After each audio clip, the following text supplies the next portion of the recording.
ఉద్యమకాల forum కూడా ఉద్యమకాలను విస్మరించిన కేసీఆర్ గారిని ఓడించాలని ఆ ఎన్నికల పనిచేయడం జరిగింది. ఆ ఎన్నికలలో తెలంగాణ ఇచ్చినటువంటి సోనియా గాంధీ గారు ఉద్యమకారుల కోసం 6 గారి ఆధ్వర్యంలో 240 గజాల స్థలము హామీని పెట్టడం జరిగింది.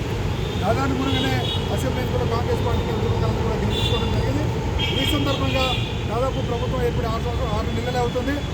ఈ యొక్క వనరుల మంత్రి నుంచి పార్లమెంట్ ఎన్నికలు కోడ్ ఉండడం వల్ల ఈ హామీని కూడా ప్రభుత్వం నెరవేర్చలేకపోయింది. ఇప్పుడు హామీ ఈ ఎన్నికల కోడ్ లేదు కాబట్టి ఇమ్మీడియట్గా ప్రభుత్వం ఈ యొక్క హామీని నెరవేర్చడం కోసం ప్రయత్నం చేయాలని ప్రారంభించాలని మిగతా ముఖ్యమంత్రి రేవంత్ రెడ్డి గారికి విజ్ఞప్తి చేస్తూ ఆ యొక్క రాష్ట్ర కమిటీ ఇక్కడ రావడం జరిగింది.